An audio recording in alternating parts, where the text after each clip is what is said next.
Kasi tandaan ninyo, siyempre pagka may mga business dyan, may tax yan sa local government. Malaki kikitain ng local government. Eh, yun na ho, yun na ho yun. Alam na ho natin. Tapos gagawin, ayuda. Ayuda kaliwat kanan. Para saan? Oh, sabi nga nung, ano dyan, congressman na isa,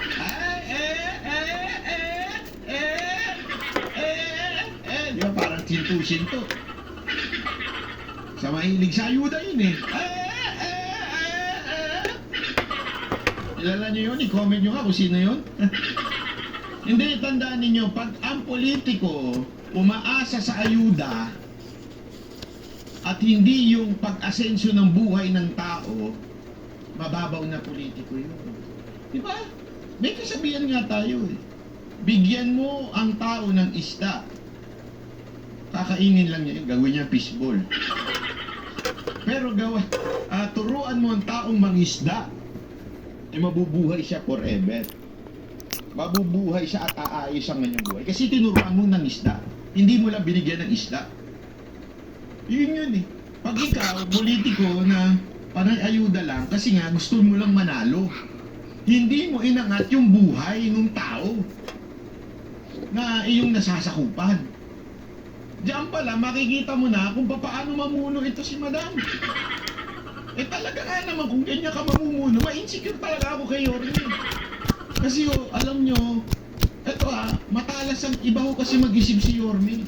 Pag si Yorme Isko Moreno talaga nag-isip, para ho kasi siya talagang, pinag-aaralan nyo siya. Para ho siyang silikuan nyo talaga eh.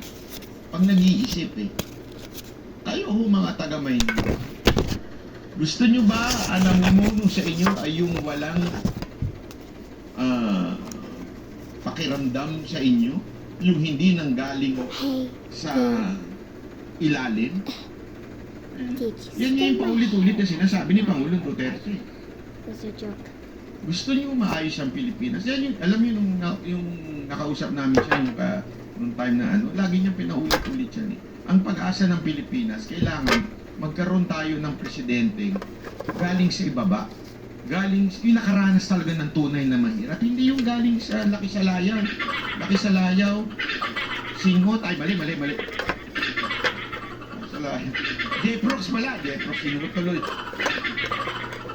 Totoo naman eh, kung dapat ganun ang kunin nating pinuno. Yung galing din mismo talaga sa ilalim. Hindi ba pwede yung anak lang kasi di ganito, kaya anak di ganyan. Hindi nyo napansin? Same. Kung ano nangyari sa national, anak kasi, eto binoto, laki sa layaw, wala nangyari. Dito rin, sa Maynila, anak lang kasi ng mayor, wala nangyari. Kaya, ako, gusto ko talagang bumalik si Yorme sa Maynila. Maraming salamat po. Ako po si Barat Bay.